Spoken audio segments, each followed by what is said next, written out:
রিম্পা কুণ্ডু 2023-এ আরেকটি পর্বে সকলকে স্বাগত।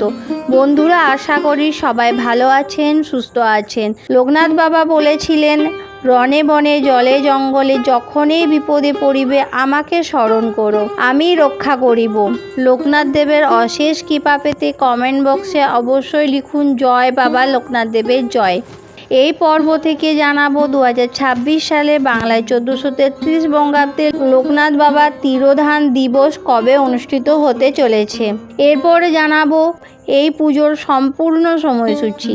লোকনাথ বাবার পুজোর সব থেকে শুভ সময় কতক্ষণ থাকতে চলেছে। এছাড়াও জেনে নেব লোকনাথ বাবার পুজোর উপকরণ, পুজোর নিয়ম, মন্ত্র, লোকনাথ বাবার প্রিয় ফুল, ফল এবং ভোগ, যেগুলি অর্পণে আপনারা বাবার কৃপা খুব সহজেই লাভ করতে পারেন। জানাবো পুজো সংক্রান্ত বিশেষ তথ্য। এই সব কিছু জেনে নেব আজকের এই পর্ব থেকে। মূল পর্বে যাব তার আগে রিম্পা কুণ্ডু 2023 চ্যানেলটিকে সাবস্ক্রাইব করে পাশে থাকা বেল আইকনটি প্রেস করার অনুরোধ রইল, যাতে সকল ভিডিও নোটিফিকেশন আপনারা খুব সহজেই পেয়ে যান। বিভিন্ন পুজো পাঠ পঞ্জিকা অনুসারে আপডেট পেতে অবশ্যই এই চ্যানেলটিকে সাবস্ক্রাইব করে নেবেন। চলুন শুরু করা যাক আজকের এই পর্ব।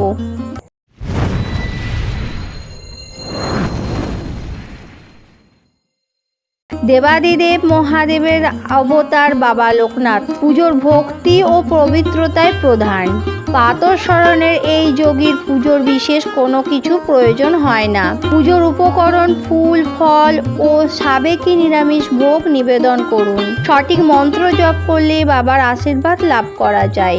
লোকনাথ বাবার পুজোর উপকরণ নীল, শাপলা বা শালুক বাবার অত্যন্ত প্রিয়। এছাড়াও যে কোনো সাদা ফুল ও বেলপাতা অবশ্যই লাগবে। ফলের মধ্যে ডাবের জল ও মিষ্টি ফল লাগবে। ভোগ ও মিষ্টির মধ্যে মিশ্র তাল, মিছরি এবং যে কোনো সাদা মিষ্টি যেমন সন্দেশ, রসগোল্লা। অন্যান্য উপকরণের মধ্যে ধূপ, প্রদীপ, চন্দন, গঙ্গাজল ও পুজোর পাত্র।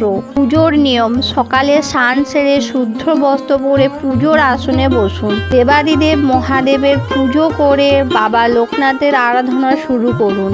ফল, বেলপাতা দিয়ে বাবার চরণে অর্ঘ্য নিবেদন করুন। ধূপ প্রদীপ জ্বালিয়ে বাবার ধ্যান এবং মন্ত্র জপ করুন। হাত জোর করে বলুন ওং যোগিন্দায় নমস্তভ্যং ত্যাগ সরবৈ নমঃ ভুবননন্দ স্বরূপায় লোকনাথায় নমো নমঃ। জপ ও মন্ত্র যে কোনো শুভ কাজ বা বিপদে জয় বাবা লোকনাথ বা ওং নমঃ শিবায় মন্ত্রটি জপ করুন।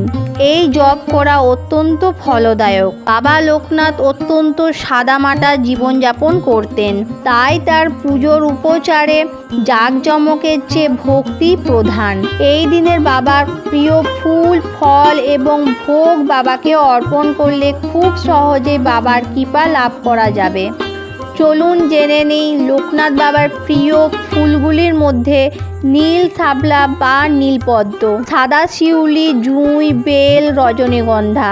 এছাড়াও যে কোনো সাদা ফুল ও বেলপাতা দিয়ে বাবাকে খুব সহজেই তুষ্ট করা যায়। লোকনাথ বাবার পুজো সাধারণত পাকা ও মিষ্টি মৌসুমি ফল নিবেদন করা হয়। বেল, পাকা কলা, আঙুর, ডাবের জল। গ্রীষ্মকালীন দেশীয় ফল যেমন তালশাঁস, জাম, লিচু, কাঁঠাল বাবার অত্যন্ত প্রিয় ফল। লোকনাথ বাবার ভোগের ক্ষেত্রে সাত্ত্বিক এবং ঘরোয়া খাবার প্রধান। বাল্যভোগ যেমন মাখন, মিছরি লোকনাথ বাবার খুব প্রিয়। এছাড়াও মূল ভোগের মধ্যে ঘি, ভাত, ডাল, সবজি, সেদ্ধ লাবড়ি, পাঁচমিশালি সবজি চচ্চড়ি, মিষ্টির মধ্যে ক্ষীর, সাবুর পায়েস। এছাড়াও ছানা সাদা মিষ্টি অত্যন্ত প্রিয়। এবার জানবো এই বছর লোকনাথ বাবার তিরোধান দিবস কবে পড়েছে এবং বাবাকে পুজো করার সবথেকে শুভ সময় কতক্ষণ থাকতে চলেছে। এবছর অর্থাৎ 2026 সালে বাংলায় 1433 বঙ্গাব্দে লোকনাথ বাবার তিরোধান দিবস অনুষ্ঠিত হতে চলেছে 3রা জুন। 2026, বাংলায় 19শে জ্যৈষ্ঠ 1433 বুধবার। তৃতীয়া তিথি শুরু হচ্ছে 2রা জুন 2026, বাংলায় 18ই জ্যৈষ্ঠ 1433 মঙ্গলবার। অপরাহ্নে 5:13 তৃতীয়া সমাপ্ত হচ্ছে 23রা জুন 2026, বাংলায় 19শে জ্যৈষ্ঠ 1433 বুধবার রাত্রি 7:10 মধ্যে। এই দিনে লোকনাথ বাবার পুজো করার সবথেকে শুভ সময় থাকতে চলেছে দিবা 7:38 গতে 11:13 মধ্যে এবং বিকেল 5টা থেকে সন্ধ্যা 7:02 মধ্যে। লোকনাথ বাবার পুজো করার সবথেকে শুভ সময় থাকতে চলেছে।